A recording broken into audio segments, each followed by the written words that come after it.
Voilà, nous allons donc commencer par le TP numéro 1 qui porte sur l'étude des pigments photosynthétiques des végétaux. Donc, comme je le disais, j'espère que vous avez pu prendre connaissance du contenu des polycopiés qu'on a mis en ligne il y a quelque temps. Alors,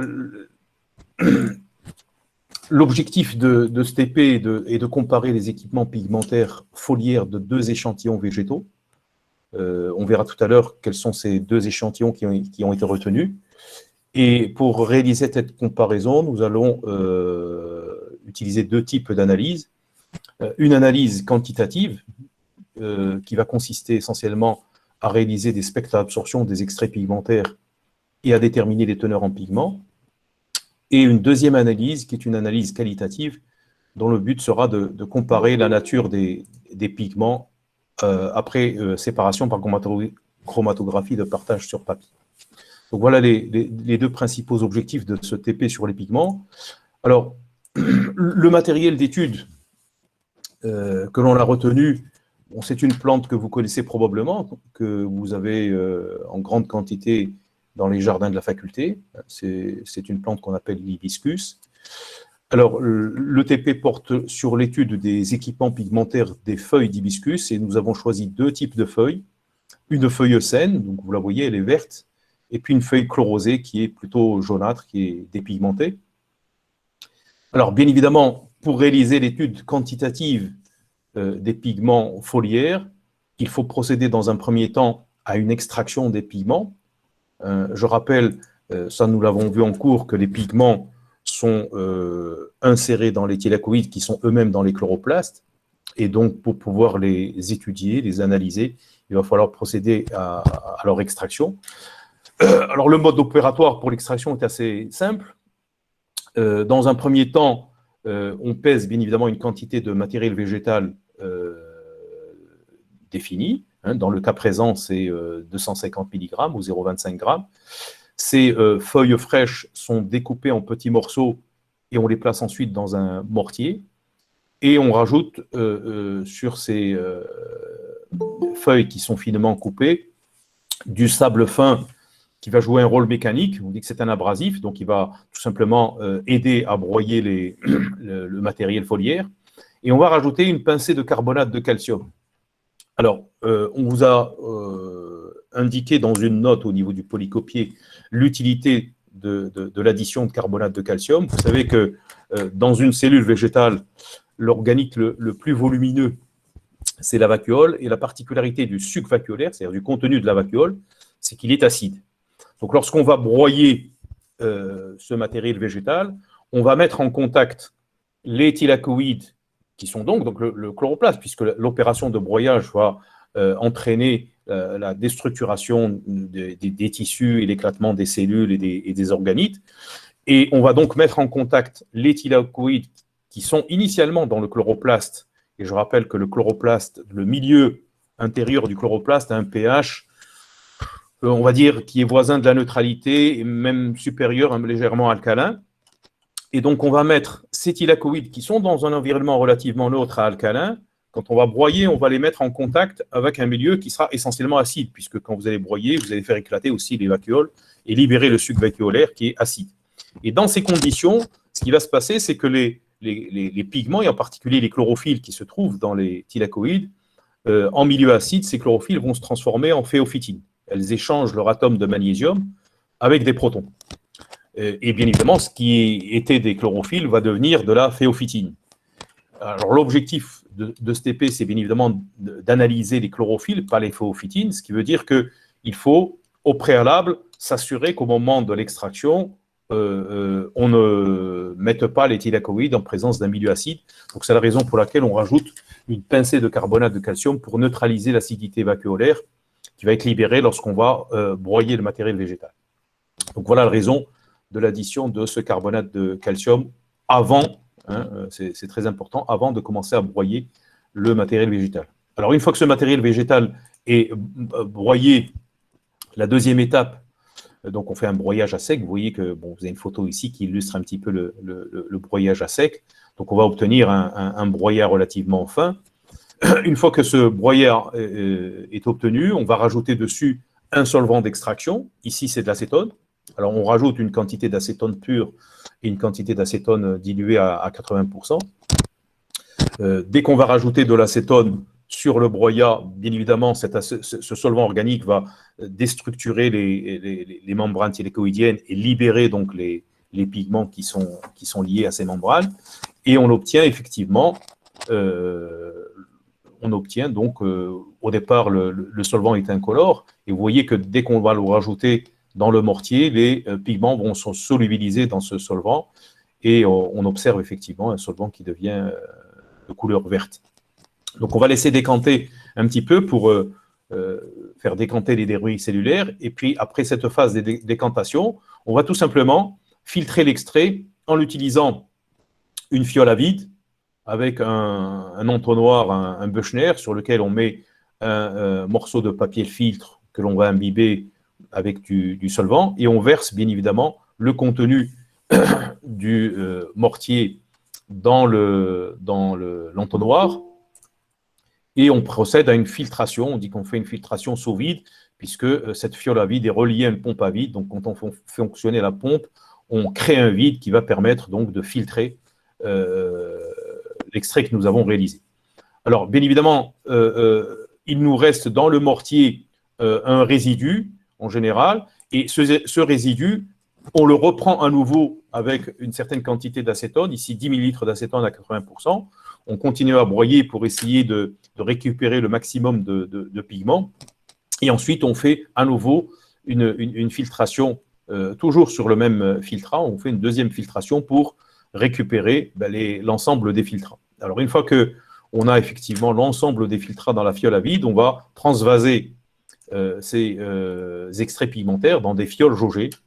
Alors ici, ce sont des fioles jaugées de 25 ml qui sont utilisées, et on ajuste au trait de jauge avec de l'acétone pour connaître exactement le volume final de l'extrait. Alors ça, c'est une donnée importante, vous le verrez tout à l'heure, puisque on va tout à l'heure avoir besoin d'exprimer les teneurs en pigments, en milligrammes de pigments par gramme de matériel frais. Et pour pouvoir faire cette conversion, tout à l'heure, nous aurons besoin de connaître le poids d'échantillon qui a été utilisé. Je l'ai précisé tout à l'heure, c'était 0,25 grammes. Et on a besoin de connaître aussi le volume final de l'extrait, qui est ici de 25 millilitres. Alors, une fois que l'extrait est prêt et qu'il est dans la fiole, on entoure la fiole de papier aluminium pour la protéger de la lumière et éviter que les pigments puissent se dégrader. Et bien évidemment, on procède à l'homogénéisation de l'extrait pour avoir un extrait homogène. Donc voilà quel est le mode opératoire pour l'extraction des pigments. Alors, une fois que ces pigments sont extraits, on vous demande de réaliser dans cette analyse quantitative deux volets différents. Le premier concerne l'élaboration d'un spectre d'absorption des extraits pigmentaires. Alors, je rappelle que le spectre d'absorption, c'est la représentation graphique de l'absorbance d'une solution. Ici, c'est l'extrait pigmentaire en fonction de la longueur d'onde. Et pour cela, on va utiliser, bien évidemment, un appareil qui est un spectrophotomètre. Je pense que vous avez déjà utilisé ce type d'appareillage dans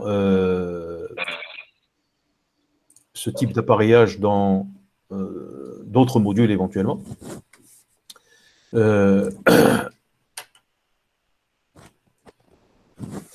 Alors, pour réaliser ce spectre d'absorption, on va utiliser bien évidemment des cuves en verre. Alors, pourquoi des cuves en verre? Parce qu'ici, nous travaillons avec un extrait qui est dans un solvant organique. Et quand on travaille avec des solvants organiques, on a besoin d'utiliser des cuves en verre et non pas des cuves en plastique.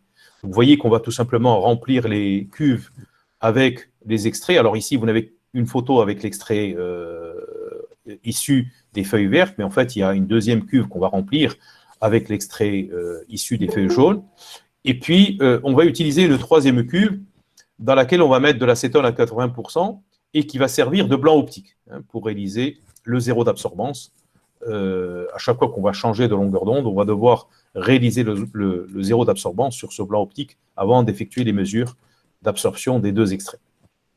Donc voilà comment on procède pour réaliser les spectres d'absorption. Alors, on vous donne ensuite, dans le diaporama qu'on vous a mis en ligne, on vous donne les résultats de cette expérience. Vous avez l'extrait 1 et 2, donc l'absorbance des extraits 1 et 2 aux différentes longueurs d'onde qui ont été utilisées, partant de 400 nanomètres jusqu'à 720 nanomètres. Et vous avez vu qu'on a fait des mesures tous les 20 nanomètres 400, 420, 440, etc., jusqu'à 720.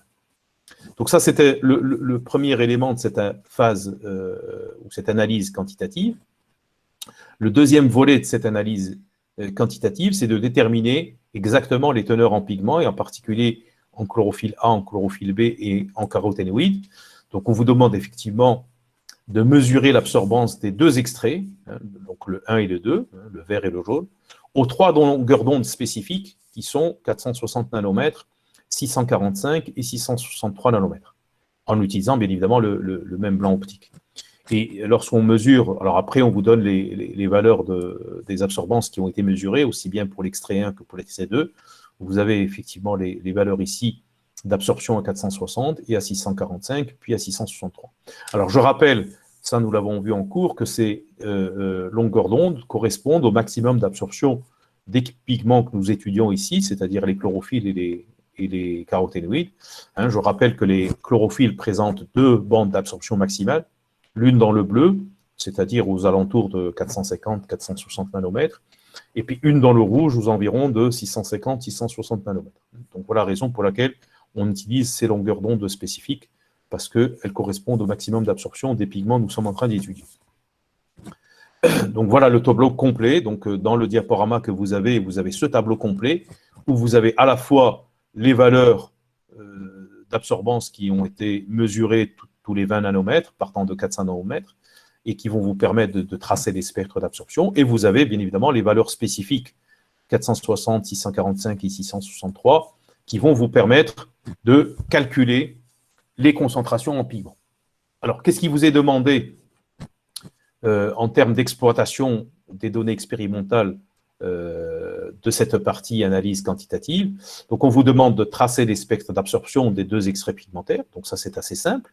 Il suffit de prendre les valeurs du tableau et de représenter graphiquement l'évolution de l'absorbance en fonction de la longueur d'onde. On vous demande de calculer les concentrations en chlorophylle A, en chlorophylle B et en caroténoïdes des deux extraits pigmentaires. Et pour réaliser ce calcul, vous allez utiliser le système d'équations d'Arnon et McKinney. Alors, ce système d'équations, vous le voyez ici, il utilise les trois longueurs d'onde spécifiques dont on a parlé tout à l'heure, c'est-à-dire 460, 645 et 663 nanomètres. Donc, il suffit de résoudre ce système d'équations pour obtenir les concentrations en chlorophylle A, en chlorophylle B et en caroténoïdes exprimées en microgrammes par millilitre d'extrait. Alors, bien évidemment, il va falloir faire cette opération pour les deux extraits, à la fois pour l'extrait 1 et pour l'extrait 2. Et donc, vous allez pouvoir déterminer pour chacun des deux extraits les concentrations de ces trois pigments exprimés en microgrammes par millilitre. Alors maintenant, le résultat final, on vous demande de l'exprimer en teneur, c'est donc d'exprimer les teneurs des différents pigments dans le matériel foliaire. Et ici, le mode d'expression, ce sera des milligrammes de pigments par gramme de matériel frais. Alors, pour réaliser cette conversion, pour passer des microgrammes par millilitre au milligrammes par gramme de matériel frais, vous allez devoir utiliser les deux données dont on a parlé tout à l'heure, c'est-à-dire le poids de matériel frais qui a été utilisé au départ, c'est-à-dire les 0,25 grammes de feuilles qu'on a utilisées pour réaliser l'extrait, et bien évidemment le volume final de l'extrait que l'on a obtenu, qui est de 25 millilitres. Donc avec ces deux données, vous allez pouvoir convertir les résultats exprimés en microgrammes par millilitre, vous allez pouvoir les convertir en milligrammes par gramme. Et bien évidemment, une fois que vous aurez fait tous ces calculs, on vous demande de comparer les résultats des deux échantillons végétaux et d'essayer d'interpréter ces résultats. Voilà pour ce qui concerne ce volet analyse quantitative. Alors, le deuxième volet de ce TP concerne l'analyse qualitative. Donc ici, il s'agit de séparer les pigments des deux échantillons par chromatographie de partage sur papier.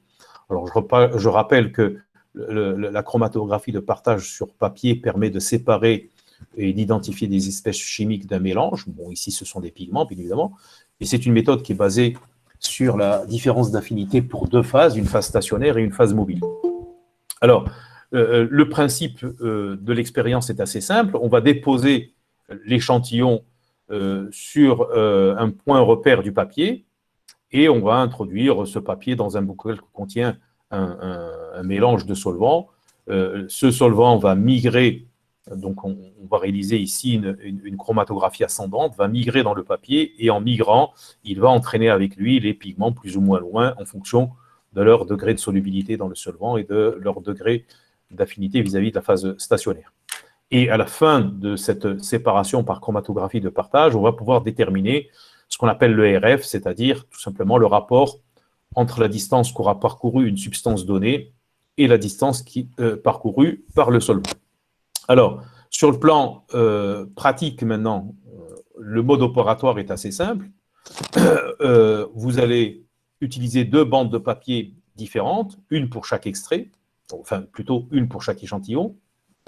Sur cette bande de papier qui fait à peu près 2 cm de large et 20 cm de long, on trace dans un premier temps, à la base ici, à 2 cm de l'extrémité inférieure, on trace au crayon un trait qui va correspondre à notre ligne de dépôt. Sur cette ligne de dépôt, on va effectivement déposer des pigments en écrasant un morceau d'échantillon végétal directement sur la ligne que nous avons tracée, à l'aide d'une tige en verre. Une fois qu'on a fait ça, bien évidemment, avec les 2 échantillons, on vérifie que dans le bocal, il y a suffisamment de solvant. Et il faut s'assurer qu'il n'y ait pas trop de solvant, parce que lorsqu'on va introduire le papier chromatogramme, il ne faut pas que les pigments puissent être immergés dans le solvant, parce que sinon ils vont se solubiliser dans ce solvant. Donc la hauteur du solvant doit être ajustée de manière à ce que lorsqu'on va introduire le papier chromatogramme, les pigments ne soient pas en contact avec le solvant de chromatographie. Alors, le solvant qui est utilisé ici est un mélange d'éther de pétrole, d'acétone et de toluène avec des proportions variables. Donc, on vous a indiqué quelles sont les proportions qu'on a utilisées.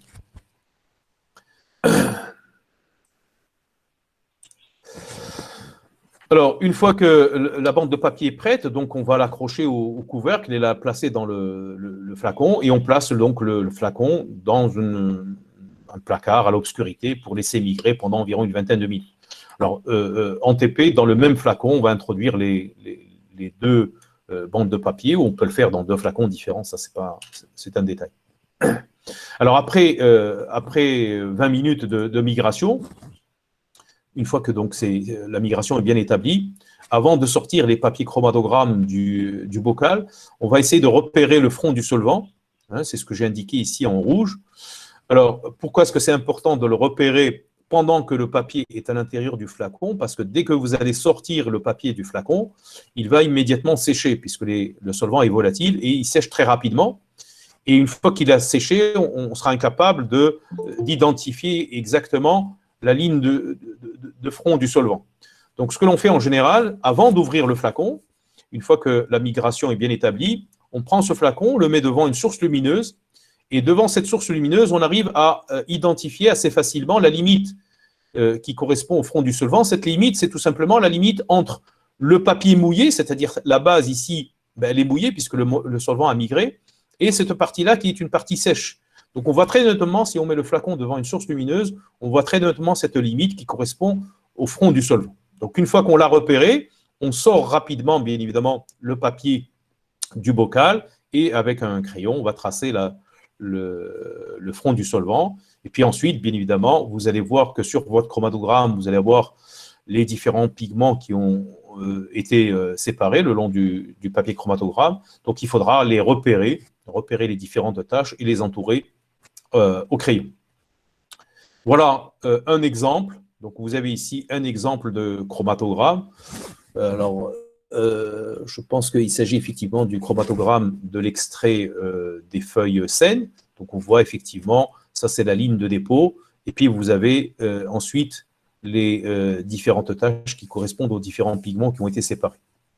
Alors, si on fait un schéma maintenant des 2 chromatogrammes qui ont été obtenus dans le cas des feuilles saines et dans le cas des feuilles chlorosées, voilà en gros le résultat qui a été obtenu. On voit que sur le chromatogramme des feuilles saines, on a, on va dire, 2 catégories de pigments. Si on se base sur la couleur, on a des pigments qui sont jaune-orangé et des pigments qui sont plutôt verts, alors que dans le cas des feuilles chlorosées, on observe uniquement une catégorie de pigments ici qui sont de couleur jaune-orange.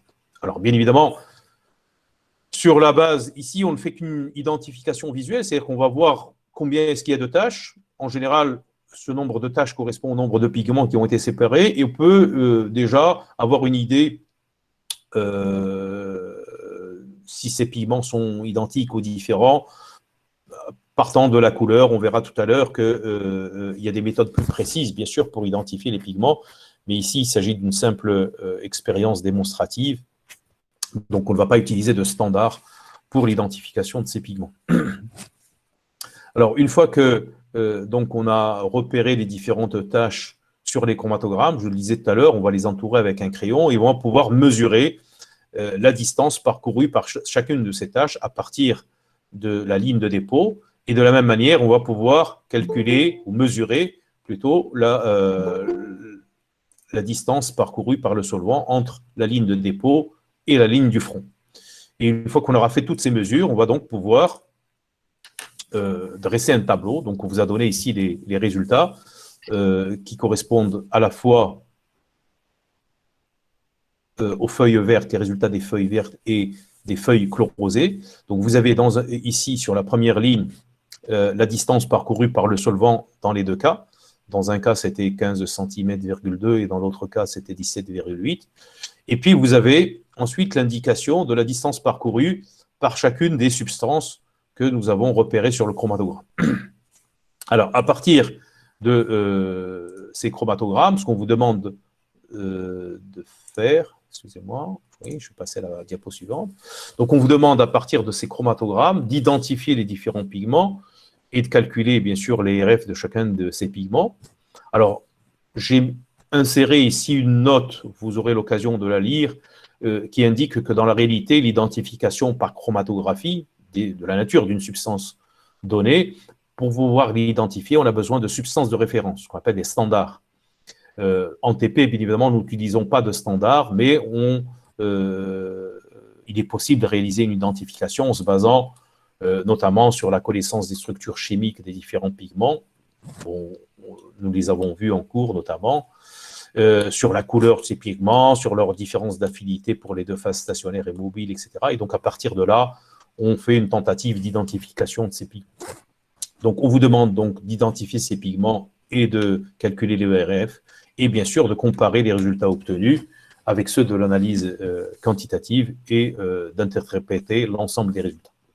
Voilà en gros l'essentiel de ce que vous avez à faire pour ce premier TP.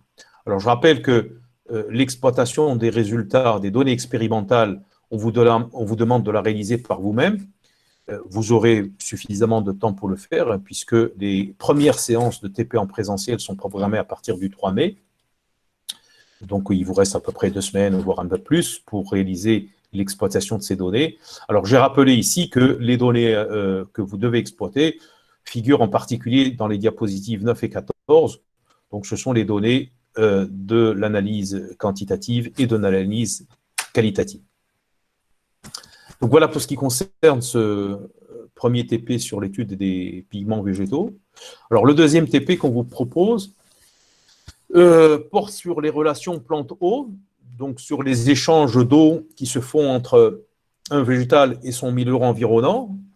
Alors je pense que vous avez déjà eu un ou deux cours sur la nutrition hydrique, et vous savez que globalement, une plante va échanger de l'eau à travers, on va dire, 2 processus essentiels, à travers les phénomènes d'absorption au niveau racinaire, donc il y a des échanges entre la plante et le sol, et à travers le phénomène de transpiration, puisque lorsqu'une plante transpire, elle va échanger de l'eau, donc elle va perdre de l'eau à travers notamment les feuilles. Et là, donc là, il y a un échange entre la plante et l'atmosphère environnante.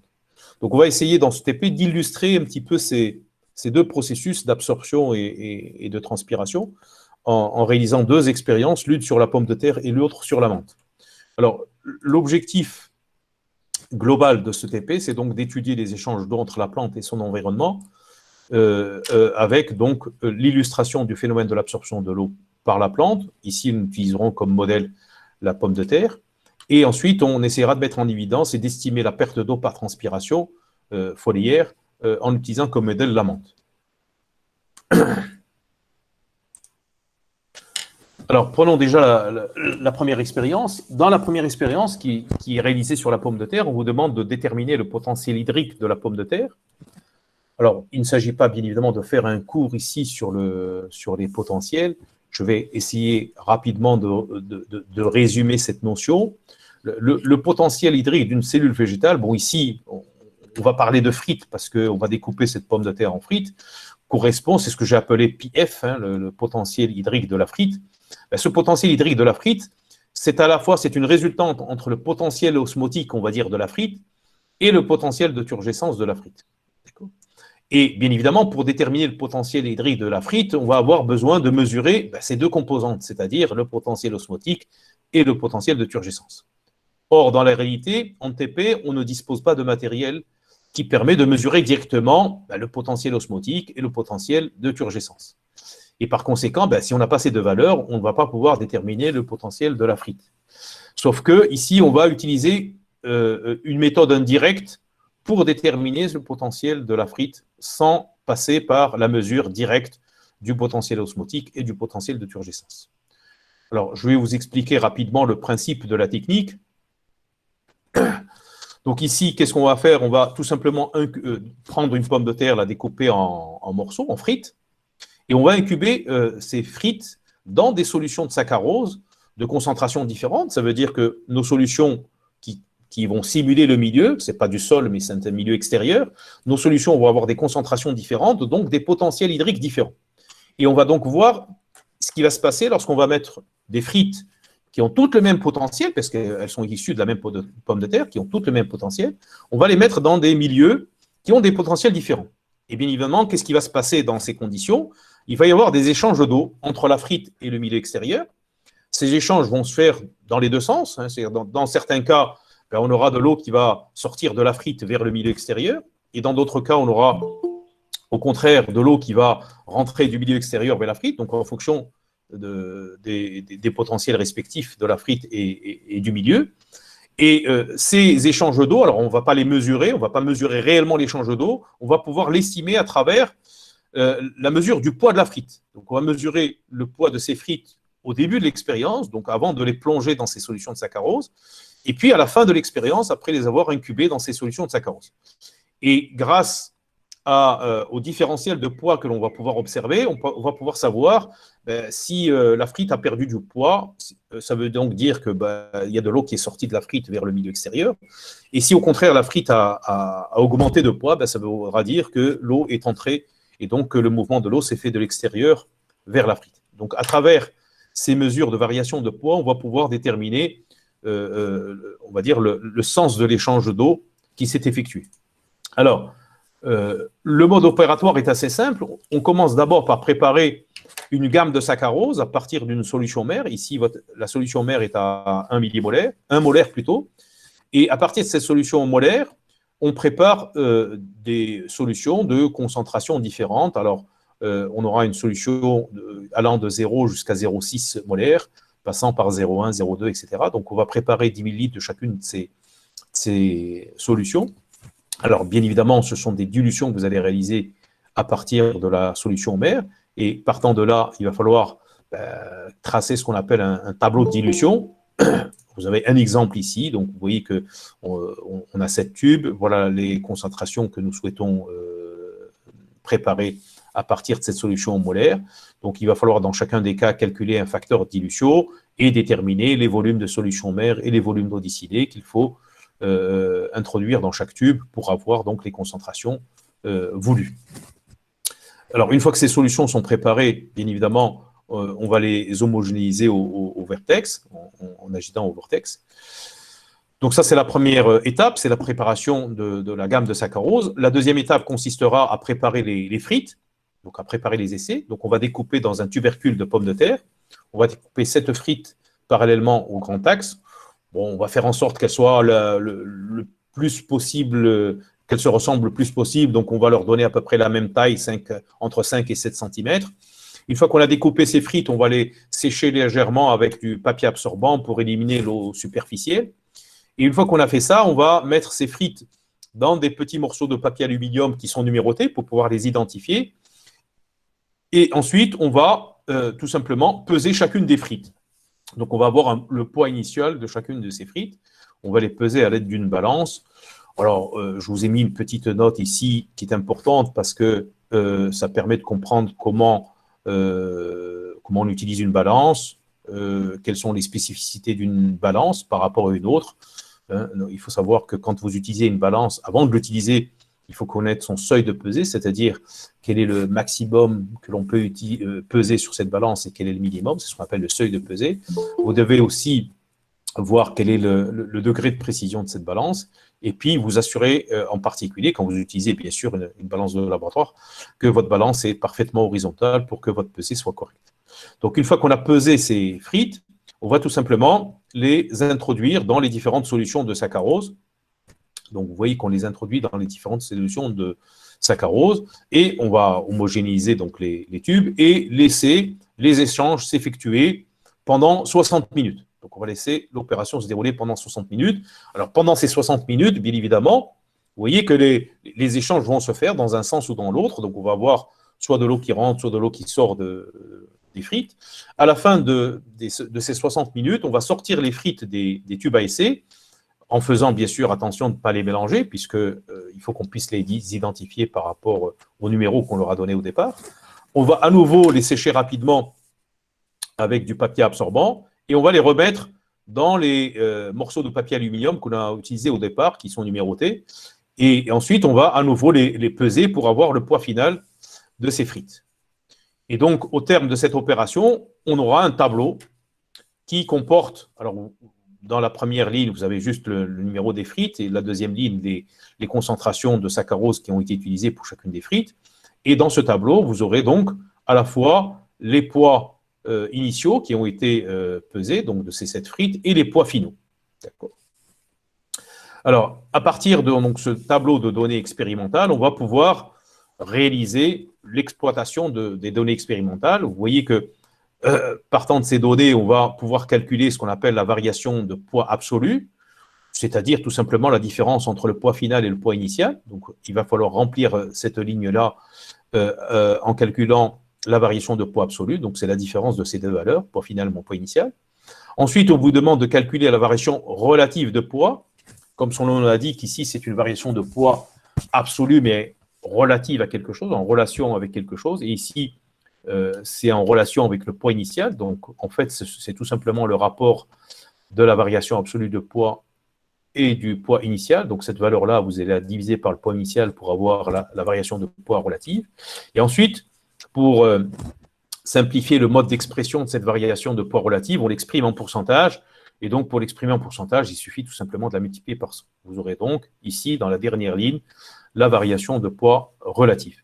Alors, je rappelle que on calcule ici une variation de poids relative parce qu'on ne peut pas réaliser une comparaison entre les différentes frites sur la base de la variation absolue parce que les frites au départ n'ont pas le même poids. Le poids étant différent, on ne peut pas réaliser une comparaison, faire une comparaison des variations absolues. Donc c'est la raison pour laquelle on calcule ici une variation relative de poids.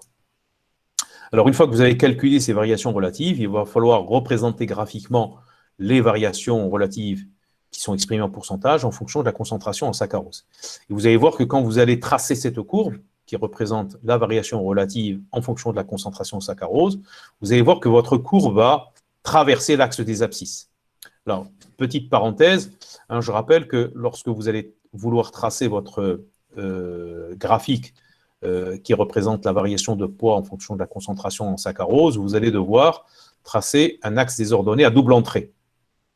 C'est-à-dire avec une entrée positive et une entrée négative. Alors, pourquoi est-ce qu'on a besoin d'un axe à double entrée? Parce que vous le voyez, les variations relatives que l'on va obtenir ici ne sont pas toutes, ne portent pas toutes le même signe. Dans certains cas, vous aurez des variations négatives et dans d'autres cas, vous aurez des variations positives. Si on prend un exemple très simple, regardez, si on prend ici le cas de la frite numéro 1, vous voyez que son poids initial il est de 2,9 environ, et le poids final est de 3,3. Donc ici, la variation de poids est positive. La frite a augmenté de poids. Et si on prend l'exemple de la frite numéro 7, vous voyez que le poids final est inférieur au poids initial, donc la variation relative va être négative. Donc, ça veut dire que pour représenter l'ensemble de ces valeurs sur le graphique, il faudra bien sûr avoir un axe désordonné à double entrée avec des entrées positives et des entrées négatives. Et quand vous allez tracer votre courbe va bien évidemment traverser à un moment donné l'axe des abscisses. Alors, ce point d'intersection de la courbe avec l'axe des abscisses est un point important puisqu'il correspond à une variation de poids nulle. Et c'est à ce niveau-là, pour cette variation de poids nul, si on a une variation de poids nul, ça veut dire qu'on est en situation d'équilibre, le potentiel de la frite et le potentiel du milieu sont à l'équilibre, et donc on va pouvoir déterminer indirectement le potentiel de la frite par la connaissance du potentiel du milieu dans cette situation. D'accord ? Donc voilà, et donc à partir de cette représentation graphique, vous allez effectivement pouvoir déduire le potentiel hydrique de la frite. Voilà pour ce qui concerne ce premier volet de ce deuxième TP. Alors le deuxième volet concerne la mesure de la transpiration de plans de menthe. Donc ici, il s'agit de réaliser une mesure quantitative de l'eau transpirée par des plantes de menthe dans deux situations différentes. On va comparer cette transpiration de plants de menthe placés à la lumière ou à l'obscurité.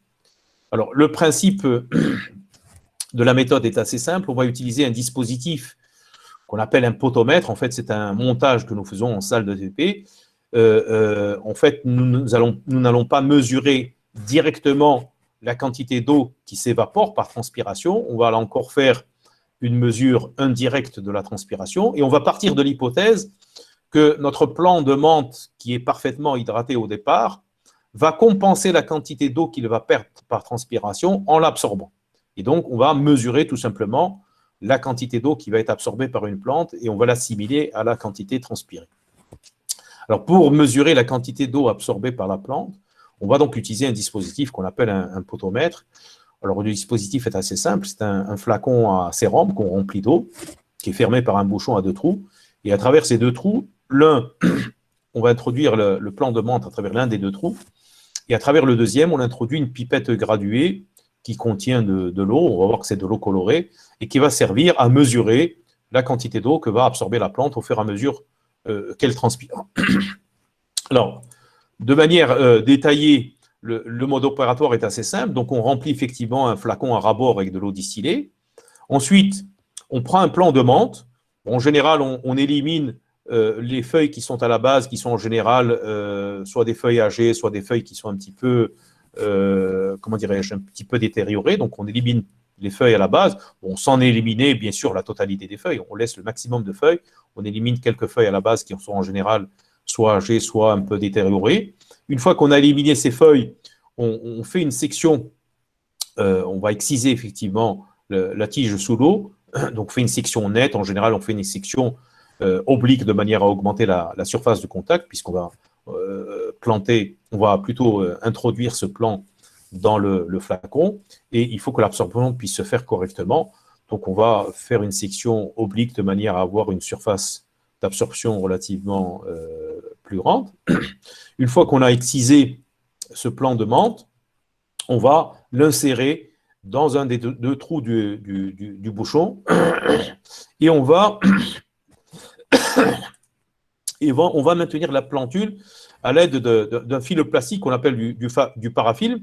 Donc, ça permet disons, de solidifier la tige et de maintenir le plant dans le bouchon. Alors, on fait en sorte, bien sûr, que la partie qu'on a excisée trempe dans la solution, puisqu'on va mesurer l'absorption ici de l'eau que l'on va assimiler à la transpiration. Et en général, pour s'assurer qu'il n'y a pas de, qu'il n'y ait pas de fuite d'eau, on utilise un petit peu de pâte à modeler pour boucher éventuellement tout autour du plant. S'il y a des petites fuites d'eau, on essaye de colmater avec de la pâte à modeler de manière à ce que ce soit parfaitement étanche. Alors, une fois qu'on a donc fait ça, on va introduire à travers le deuxième trou du bouchon, on va introduire une pipette graduée qui contient de l'eau. Alors ici, on va mettre de l'eau colorée au rouge neutre, tout simplement pour visualiser facilement le déplacement du liquide à l'intérieur de la pipette. Et là encore, on va maintenir cette pipette au niveau du bouchon avec du film plastique, du parafilm, et si nécessaire, on va rajouter un peu de pâte à modeler pour assurer l'étanchéité du système. Alors, une fois que notre système est parfaitement étanche, on va, à l'aide d'une seringue et d'un cathéter, on va ajuster, si nécessaire, le niveau du liquide coloré ici dans la pipette de manière à l'ajuster à une graduation initiale. Bon, si on utilise une pipette d'1 millilitre, par exemple, le 0 est ici, on va l'ajuster au 0, ça sera notre graduation de départ au temps T0 du début de l'expérience, on va dire. Alors, une fois que votre dispositif donc, a été réalisé de cette manière-là, alors je rappelle qu'on va en préparer deux, puisque l'un va être incubé à la lumière et l'autre à l'obscurité. Une fois que notre dispositif est prêt, ben, ça sera le temps T0 du début de l'expérience. Donc, on va laisser le plan dans les conditions expérimentales, c'est-à-dire soit à la lumière, soit à l'obscurité. Donc, pendant ce temps-là, ben, la plante va bien évidemment transpirer. Et l'eau qu'elle va perdre par transpiration, on part de l'hypothèse, comme le plan est parfaitement hydraté, que cette eau qui est perdue par transpiration, ben, la plante va l'absorber. Et donc, on va pouvoir mesurer en fonction du temps l'absorption de l'eau par la plante par la baisse du niveau du liquide à l'intérieur du flacon, puisque nous fonctionnons ici en vase clos avec un volume d'eau constant. Alors voilà, donc on va laisser la transpiration se dérouler pendant au total 45 minutes, mais en suivant la baisse du niveau de l'eau dans la pipette en fonction du temps, en notant le niveau de la baisse toutes les 15 minutes. Donc vous aurez une mesure au bout de 15 minutes, une au bout de 30 minutes et une au bout de 45 minutes. Alors une fois qu'on a réalisé ces mesures, on va être donc en mesure de dresser un tableau. Vous voyez que dans ce tableau, j'ai les 3 temps de mesure, 15, 30 et 45 minutes. Et j'ai les résultats des 2 plantes, celle qui a été placée à la lumière et celle qui a été placée à l'obscurité. Les valeurs qui sont inscrites dans ce tableau représentent donc les valeurs mesurées de l'abaissement du liquide dans la pipette. Ils sont exprimés ici en millilitres. Donc ici, vous avez par exemple 0,33 millilitres donc, de baisse du niveau de liquide dans la pipette, par plante bien sûr, hein, puisqu'il s'agit de l'ensemble de la plante ici. Donc, les résultats sont exprimés en millilitres par plante et vous avez les 3 valeurs qui correspondent aux différentes mesures réalisées à 15, 30 et 45 minutes. Alors, qu'est-ce qu'on vous demande de faire à partir de ces volumes mesurés? Alors, bien évidemment, il s'agit à terme de comparer la transpiration dans le cas d'une plante qui a été placée à la lumière et dans le cas d'une plante qui a été placée à l'obscurité. Et pour réaliser cette comparaison, bien évidemment, on ne peut pas le faire sur la base des résultats qui sont exprimés en millilitres par plante. Bon, la raison est très simple, c'est que les 2 plans de menthe que l'on va utiliser pour les 2 essais ne sont pas parfaitement identiques. Ce n'est pas des copies conformes. Et ils ne disposent pas de la même surface foliaire, puisque la transpiration s'effectue essentiellement par l'intermédiaire des feuilles. Donc, la quantité de feuilles et la surface foliaire totale des 2 plants qu'on a utilisés n'est pas forcément la même. Donc, pour pouvoir comparer l'intensité de la transpiration dans ces 2 conditions, il faut qu'on puisse raisonner par rapport à la même surface foliaire, c'est-à-dire comparer les quantités d'eau qui se sont évaporées par rapport à la même surface foliaire. Et donc, pour déterminer la surface foliaire du plant de menthe, nous utilisons une méthode, là encore indirecte, qui est une estimation, en essayant d'établir une relation poids-surface.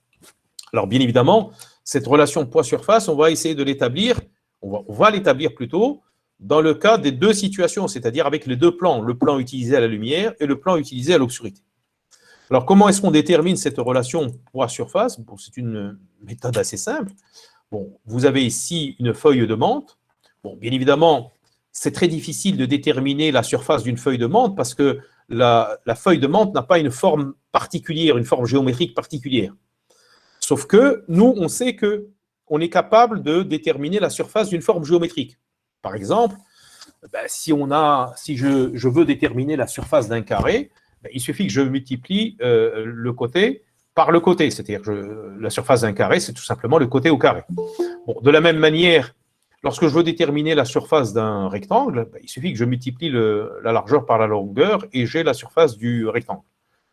Pour un cercle, c'est pareil. Si je veux déterminer la surface d'un cercle, c'est pi r2, pi que multiplie le rayon au carré.